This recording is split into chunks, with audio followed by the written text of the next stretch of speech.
So the time has finally come. After years of anticipation from like, what, 5 people? Maybe 7? We're finally doing a hot takes video about Bluey. For those who don't know what hot takes are, it's basically a term used to describe opinions or takes about something that are usually not agreed upon by the majority. And while unpopular opinions can sometimes be controversial or even get quite heated, they're also pretty fun to look at as they can provide a unique perspective and perhaps make you think about something differently, which in this case is the show Bluey. A couple weeks ago, I asked all my followers for their hot takes on the show, and while some of them were just incredibly tame and, dare I say, really boring stuff like, oh, I think the show is actually good, or others mentioning things that had nothing to do with the actual show, there were actually quite a few good responses, and some comments that, you know, not afraid to get heated and actually a bit hotter than cold milk. And today, I'll be taking a look at the best and most fierce of these, explaining my overall thoughts on how much I agree with them, or at least see their perspective. So without further ado, turn up the flames and let's begin.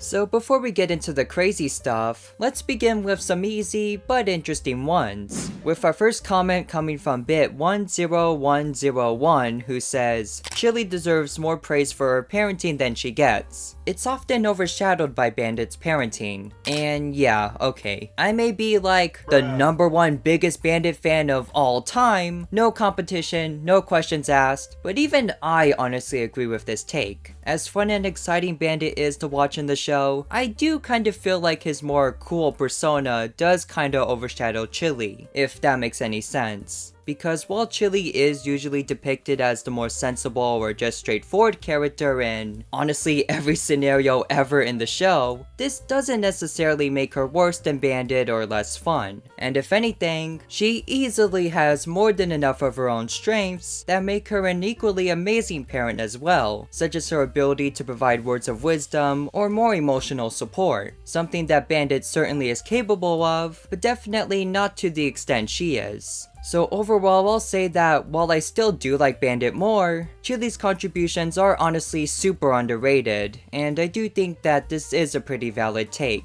Although with that said, it does seem like she gets quite a bit more to do in season 3 compared to the earlier episodes, so hopefully that's a step in the right direction. Muffin is so overhated. I understand that she's spoiled a lot and can have a temper, but I feel like the fandom doesn't understand that she's still young and always learns from her actions. So honestly, regarding this take on Muffin, I'm actually hesitant to call it a true hot take, which in itself might be a hot take, because I feel like the overall sentiment towards her has actually become way more positive over the years, and honestly I feel like the hate for her has overall really died down since season 3, but regardless of all that, I do agree with this one. I myself was certainly not a fan of Muffin at all when I first watched the show, and for the longest time did consider her as one of the least likable characters, but with later episodes like Granny Mobile and even Facey Talk, I do think she has become much better, with her chaotic toddler antics being depicted as more comedic rather than annoying, which I personally believe was a great choice on the show's part. And even in regards to the older episodes, with the exception of maybe charades, she really isn't that bad. And if anything, most of the faults she does have is honestly on the blame of her parents if you ask me.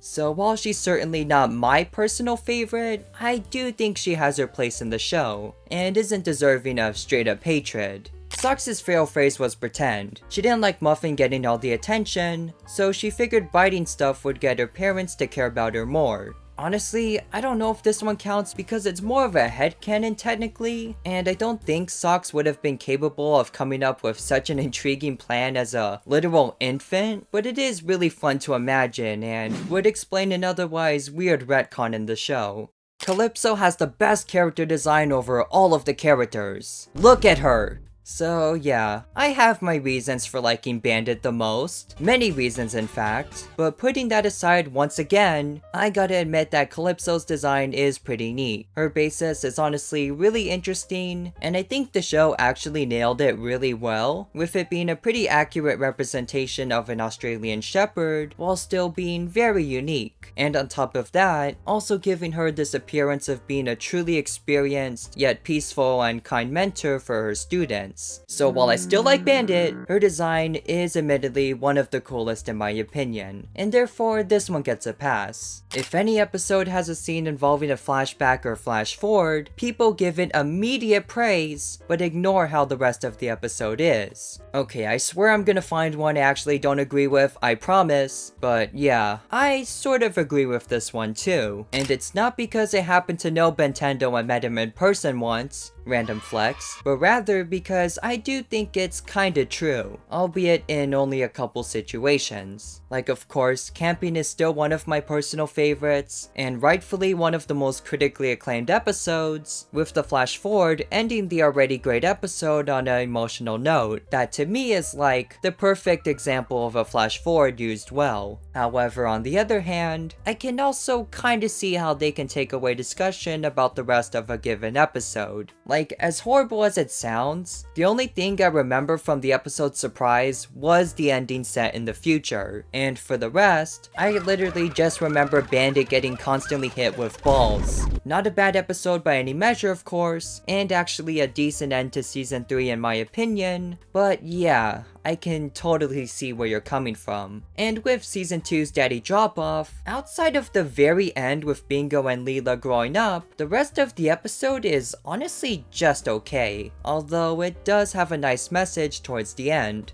I think Red and Frisky's relationship went by unrealistically fast, and then the rest of the comment goes on to explain why they believe this. I'm not gonna read the whole thing out loud because it'll take a while, which is something I'll do for all the super long essay type comments, my apologies. But overall, Doc Fox over here basically said in summary that the in-universe time between Double Babysitter and the sign felt way too short, and that it would have been more realistic time-wise if the two had already met before Double Babysitter and grew their relationship further from there. And honestly, I fully agree, because while the time in our world between the release of Double Babysitter and The Sign was a good couple years, and easily enough time for them to get to know each other and get married, the in-universe time between these episodes is clearly a lot shorter, and with Red and Frisky only getting 2 episodes together before getting married, it really does feel like it kinda happened a bit sudden. And while I do think the meeting between them and Double Babysitter was really well done,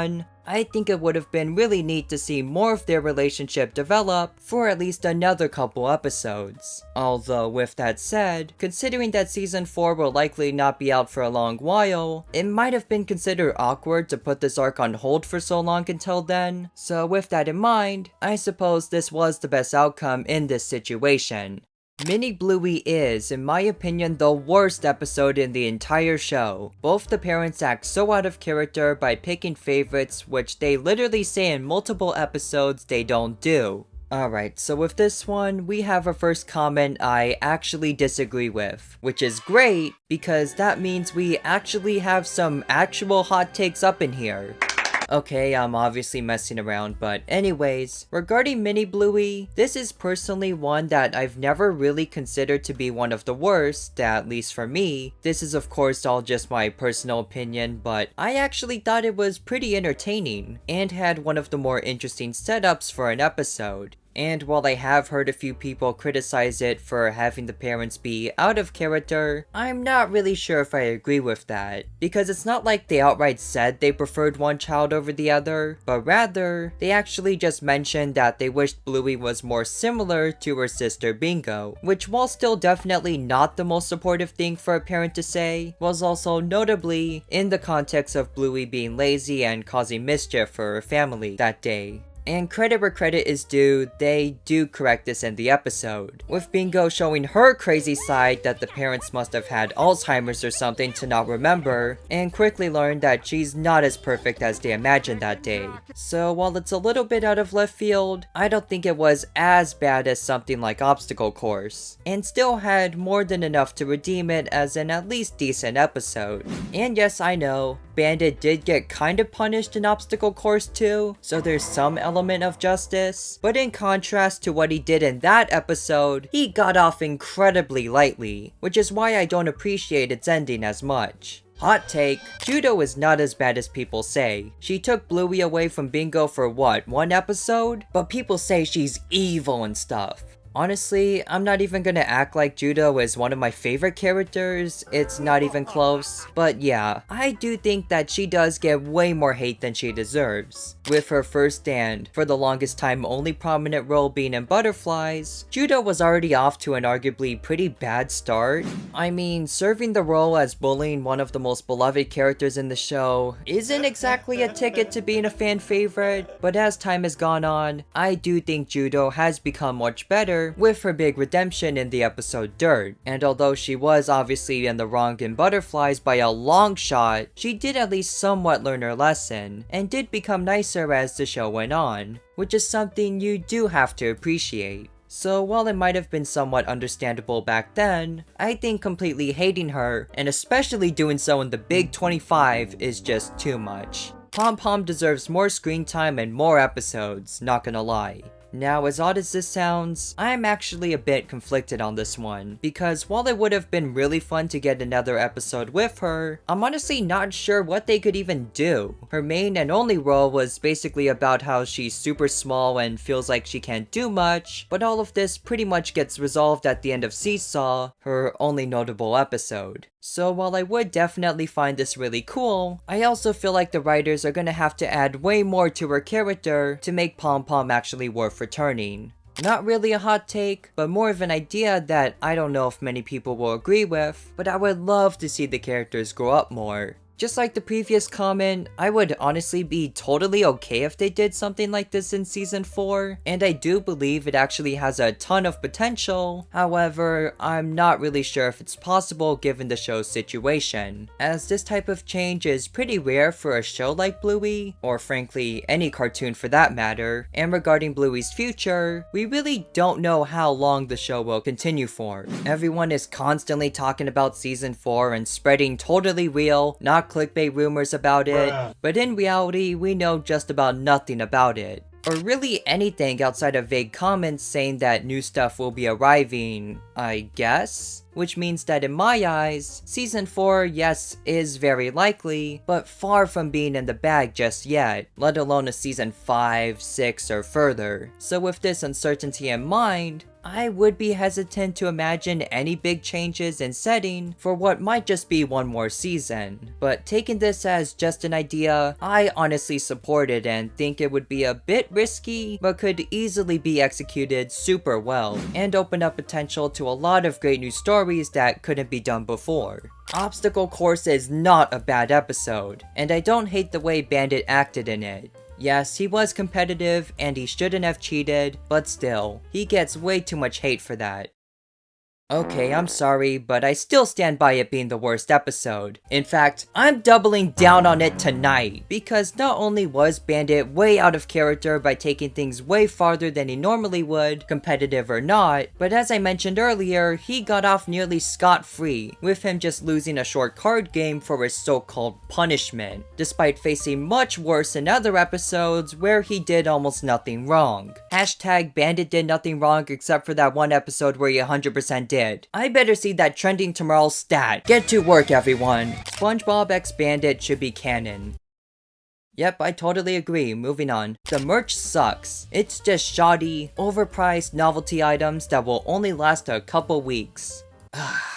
As much as I'm probably gonna get hate for saying this, I, quite regrettably, have to take the agreement on this one. Because while stuff like the vinyl records are admittedly pretty cool, almost everything else can be pretty hit or miss. Now, obviously, it doesn't take a PhD to realize that I'm certainly not the age demographic for most of this stuff, but just looking at some of the items being made recently, some of it looks painfully cheap, whether it be seasonal items with chips and off-colored paint, or figures with very inconsistent qualities and finishes. And in fact, one of the worst examples I can remember was the merch for the live show Bluey's Big Play a couple years back, which had merch that was so cheap and rushed that they ended up selling shirts where the characters basically had missing colors and others that were barely visible because because of the atrocious print quality. Like, these things legit look like bootlegs you'd see at the swap meet, and honestly just completely embarrassing. And with the show now being this huge hit that everyone is trying to get a piece of, it's gone to the point where they're just slapping the name on everything, whether it matches the show's standard of quality or not, and unfortunately, it definitely feels like they're pivoting towards the latter. Peppa Pig is better than Bluey.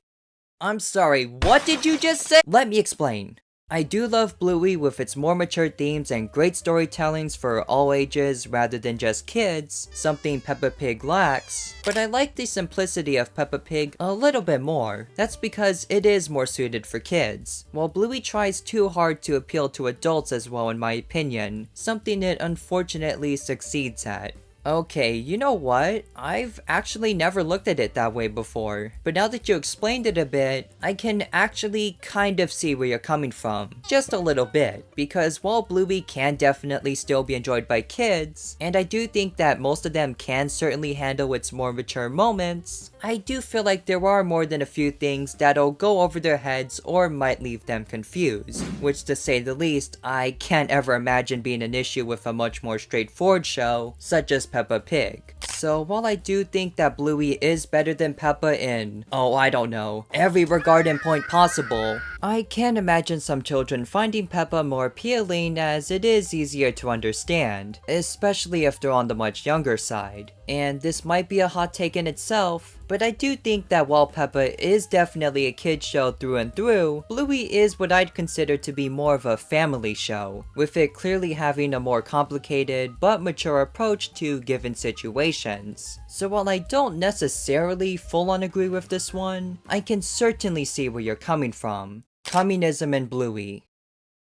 I don't get it. The first season is really good. People just don't talk about it or like it as much because it doesn't have a deep storyline like the second and third season, because people like that kind of stuff. Honestly, for myself, I do think Season 3 is easily the best by a long shot, but Season 1 has always had a special place in my heart, because while there definitely are a few pretty forgettable episodes, a lot of its stories are incredibly chill and slice of life, with it just being about these kids and their parents or friends playing fun games, or overall just having a simple but good time, which if you think about it, is more or less the core theme of the entire show, and compared to some of the later episodes, I do really appreciate it for what it is, as its simplicity does kinda work in some way, with it being something that you don't have to get all emotionally invested in, but can kinda just sit back and enjoy. Now, obviously of course there are some emotional hits like camping in Season 1, but in general, it is very laid back, which I personally don't see as a bad thing at all. So for me, this one gets an easy agreement. And now from here, there's still so many more comments, including a few pretty good ones, but unfortunately, I'm kinda running short on time here today, so we'll just do one more. And for our last take, I picked an especially interesting one that I really wanted to talk about, which is, quote, "The Healer family should have moved in the sign. I feel that it had emotional weight to it of the family going through emotions of leaving their home behind, but the ending throws all of it away." And alright, this one is definitely one of the more controversial views, but honestly, I would have been very interested in this outcome. Now, as I mentioned in my video predicting the events of the sign, I already had a feeling they would never actually go through with this, because they would have to give up so many settings and beloved characters by moving, so business or branding wise, this would have been a pretty bad move.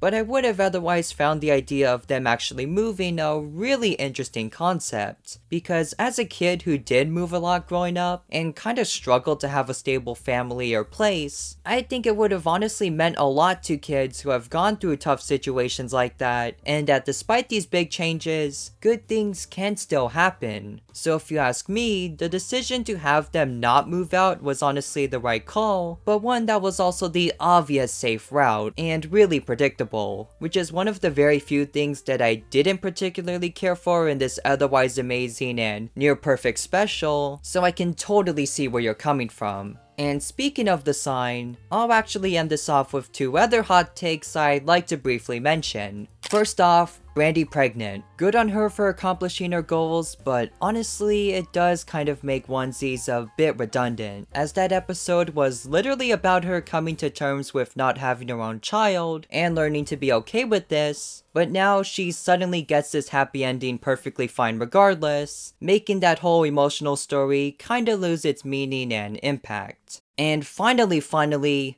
much more importantly, I don't care if the whole fandom comes after me, but I have to make this clear. Bucky Dunstan did nothing wrong. He was just doing his job, and it was the healer's fault for selling their own house. Come at me if you want to, I'm ready for y'all.